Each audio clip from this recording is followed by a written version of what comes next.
What's up guys, Houndish here, and today we're jumping in with the weekly reset for Destiny 2, and it's Tuesday, April 30th, so time is flying by. We're just about a month away from the final shape.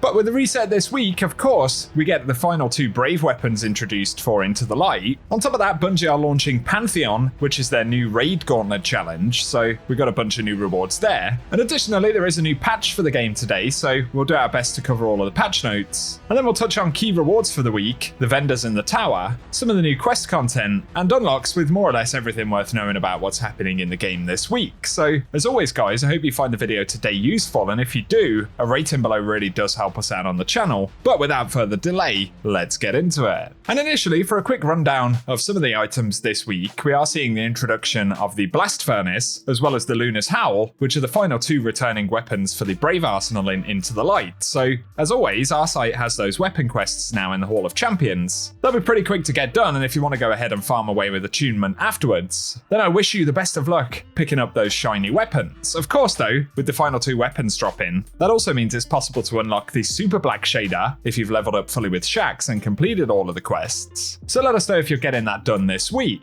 Otherwise though, a couple of extra shouts. Iron Banner has returned, and Bungie did buff the drop rates for the Tusk of the Boar and the Multimax CCX. So if you're working on adding a couple of those newly introduced weapons into the rotation, we should have better chances of getting them this week. Otherwise though, Lord Shax in the Hall of Heroes also has a quest to kick off the Pantheon Raid Gauntlet. So for the raiders out there, if you want to pick up some juicy emblems, extra drops of raid rewards, including exotic weapons, then initially you'll need to visit Shax and pick up that quest. Otherwise, I guess we'll discover how Pantheon plays out in the next few hours. Next up though, we get the patch notes for the update today. There have been a handful more changes for special ammo. We did cover those in the previous video, and they're in the patch notes linked below, but for Onslaught, they fixed an issue where Extinguish wasn't being cleared properly during a Tormenta heatwave, another issue where larger enemies teleported behind the ADU, and they fixed an issue where ADU batteries could heal enemies when thrown.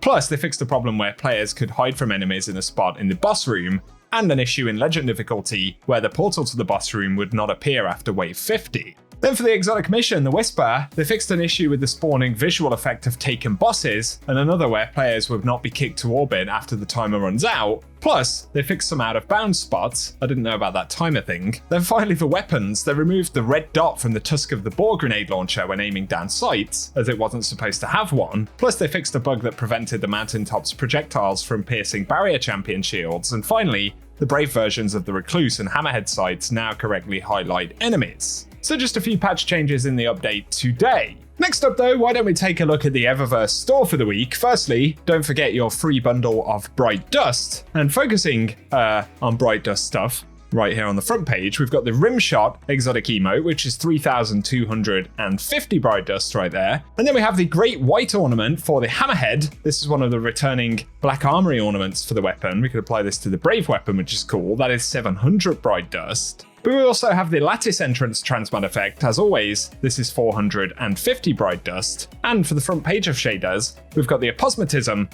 available up first.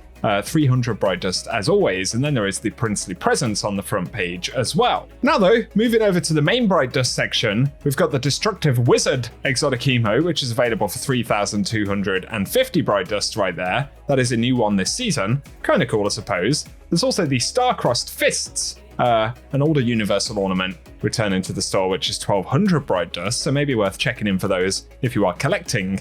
But we've got the Overcharged Shell as well, Ghost Shell there for 2,850 Bright Dust, a very, very strange looking thing. There is also the Pallbearer exotic ship available this week, so we'll look at the preview for that one. That is 2,000 Bright Dust, and then there is the Lone Howl, which is available for 2,500 Bright Dust right there, an exotic Sparrow, rather curious thing. But also the Iridescent Death ornament for the Crimson, available for 1,250 Bright Dust, so maybe something you're interested in picking up. But also there is the Infinity Door projection, which is 1,500 Bright Dust, and I still can't get my head around why ghost projections are so expensive. But for the second page of shaders, there is Bloody Tooth initially right here. Once again, all of these are 300 Bright Dust. There's also the Copperbrand available in the store this week, and then the Boreal Char available here as well, which is quite a nice one. And then we've got the Cursed Azure shader, which is slightly animated, curious looking thing. But finally, there is the Corrupt Ether Transmat effect available for 450 Bright Dust. In addition to that, we've got the Harpy's Cry Transmat effect. We'll take another preview of that. And finally, there is the Dreaming Shimmer available in the store this week as well. So give us your thoughts on the Eververse inventory, guys, and anything you plan to pick up this week. For Banshee's featured weapon rolls for today, we've got Whispering Slab. This has Killing Wind and Vorpal Weapon. There's also the Cartesian Coordinate, which has got Hipfire Grip and Vorpal Weapon. Then the Vulpecula, which is Shoot to Loot and Multi-Kill Clip, as well as Disparity, which has got Eye of the Storm, and Desperado actually might be worth picking up for some folks if you don't have a better one already. Could be fun. But there is Bump in the Night as well, which has Stats for All and Frenzy, but keep in mind the weapon rolls will change throughout the course of the week. As we head down to Ada 1 though, we can investigate the Paw Prints once again for a second week right here. So if you want to go and find Archie this week, be sure to do that. And then visit Ada, where we'll be able to pick up the quests. So there are a handful of these. I think there are 6 different quests. And yes, we do have the Cosmodrome variant this week, as I covered in the video earlier today. So good to know that's available, and we need to visit Shorhan initially. But for Ada's inventory, we've got the Mimic Savior set of gear right here. So if you're looking to add these particular pieces to collections, it's worth a visit this week. And then we've got the refurbished Black Armory shader right there, which is a pretty cool one. I don't think that one's actually come up at Ada before, so that's 10,000 Glimmer, maybe worth grabbing.